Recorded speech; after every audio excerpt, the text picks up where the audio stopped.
Շնորհակալություն, պարոն Վարդանյան, քանի որ դուք արդեն երրորդ բարձրաստիճան պաշտոնյան եք, որ այդ տեսանյութը չի տեսել, գուցե այն ինչ համացանցում արդեն տարածվում է, պետք է փորձաքննության ուղարկել, գուցե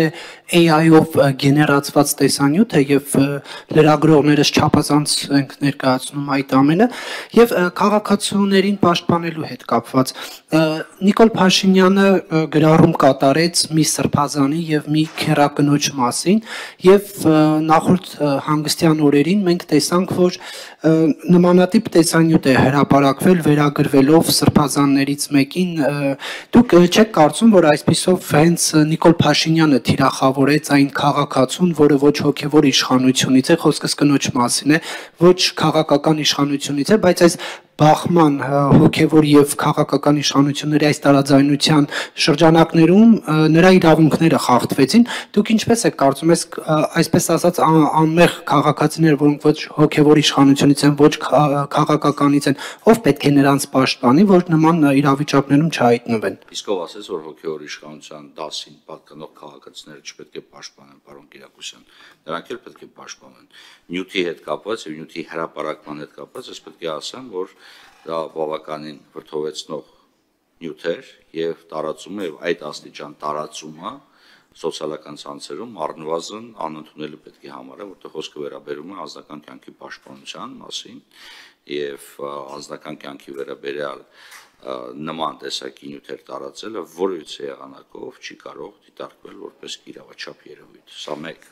այստեղ երկրորդ կարծիք լինել չի կարող թե ինչպես թե ոնց երբ այդ նյութը հայտնվեց եւ ինչ եղանակով այն սկսեց տարածվել սա կրկին պետք է ասեմ իրավապահ համակարգի գործունեության մաս պետք է կազմի ցավոք տարածվում է ցավոք գնահատականներ են դրվում ցավոք այո անձինք ովքեր որոնց ես տարբերակում չեմ դնում հոգևոր դասի ներկա չի եւ հոգևոր դասին չպատկանող ներկա չի միջև որովհետեւ երկուսի անձնական կյանքի իրավունքներն ըստ էության սրանով որոշակի խախտում ես ձեր հետ համաձայն ես ավարտեմ ես ձեր հետ համաձայն չեմ որ տարբերակում պետք է դրվի պետության համար բոլորը հավասար պաշտպանության ներքո պետք է գտնվեն իհարկե կնոջ պարագայում պետք է ընդգծեմ որ նաև հաշվի առնելով հասարակության մեջ կանանց թիրախավորման երևույթները շատ ավելի վտանգավոր կարադիտարկվի այս երևույթը եւ իմ համար զարմանալի է որ նաև կանեք էին տարածում այս նյութը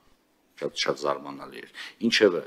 ինչ վերաբերում է գրառմանը եւ դեպքին ես չգիտեմ եթե դուք տեղեկություն ունեք պարոն Կիրակոսյան հրապարակ եկել այսինքն խոսքը գնում է նույն մարդու մասին թե այլ մարդու մասին չգիտեմ չեմ կարող չգիտեմ ես չգիտեմ ով քերակինն է ինչու ես պարզապես ուզում հասկանալ որ պատճառ-հետևանքային կապը ոնց եք տեսնում ես չեմ տեսնում ես կուզենայի որ դուք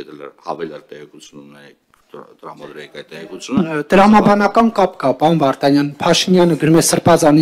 ինձ հետ ինչ գործ ունես եւ շարունակությունը որ բոլորին հայտնի է եւ մի քանի ամիս անց հրապարակում է տեսանյութ այսինքն չստացվեց որ վարչապետը թիրախավորեց այսինքն այդ 6 7 8 քանի ամիս է անցել այդ ամբողջ ընթացքում ես չեմ կարող ասել ինչքան չեմ հետևում ճիշտ ասած այդ ժամանակային 3-4 ամսի միջև որից այլ իրադարձություն տեղի չունեցել մեր երկրում եւ այդ փոխադարձ կապ եք տեսնում այդ երկու երևույթների միջև եթե տեսնում եք կամ լրացուցիչ բան եք ասելու ասեք պարոն Կիրակոսյան մի թաքցրեք հանրությունից որտեղ լրատվամիջոցները պետք է հրապարակեն ոչ միայն տեղեկություն որոնք վերաբերում են պետական պաշտոնյաներին այլ նաեւ ցանկացած այլ տեղեկություն որոնք վերջիններս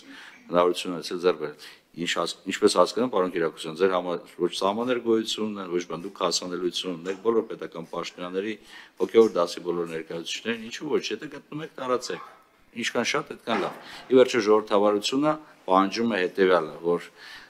ցանկացած երևույթ որը կարող է վտանգել ժողովրդավարության գոյությունը պետք է լուսաբանվի դա պատահական չի որ 4-րդ իշխանություն հասկացությունը արմատավորվել է զանգվածային լրատվության միջոցների պարագայում, բայց 4-րդ իշխանությունը եւս պետք է կատարի իր դերակատարությունը, պետք է կատարի այն օբյեկտիվ, այնպես ինչպես իշխանության մյուս բոլոր 3 թևերը։ Եվ եթե կարելի է, պարոն Կիրակոսյան, ես զուտ հավելեմ, որ տարիներ շարունակ, հատկապես վերջին ժամանակաշրջանում, բազմաթիվ պատմություններ իրողությունների մասին պատմություններ կան հոգևորականների, ուրեմն կենցաղի եւ անձնական կյանք ունենալու վերաբերյալ։ Եվ հիմա հասել ենք մի փուլ, երբ որ ոչ միայն քաղաքացիները, այլև հենց եկեղեցու ներսում եղած հոգևորականներն են սկսել խոսել եւ տարբեր պատմություններ պատմել տարբեր բարձրաստիճան հոգևորականների մասին։ Մենք օրինակ լսում էինք, որ հոգևորականներին ստիպում են գնալ ուրեմն հանրահավաքներ եւ ահա ինչ որ մի ձայնագրություն հայտնվեց, որը փաստում էր այդ դրա մասին, այսինքն գոյություն ունեցող երևույթների մասին չի բացառվում, որ առաջիկայում միգուցե էլի փաստական այլ հանգամանքներ հայտնվեն տարբեր մարդկանց մոտ եղած համացանցում եւ դառնան հանրության քննարկման առարկա։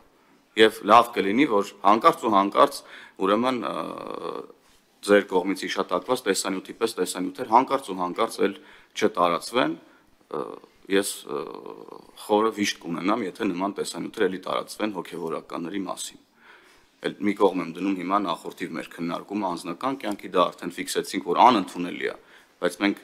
չենք մոռանում, թե ինչ պատմություններ կան, ինչի շուրջ է այսօրվա ուրեմն քննարկումներ եւ ինչի շուրջ է կոնֆլիկտը, ուրեմն հայ առաքելական եկեղեցու բարձրաստիճան հոգևորականների միջեւ, եւ քանի որ կան այս պատմությունները եւ այդ պատմությունները արի ու տես որ իրական են,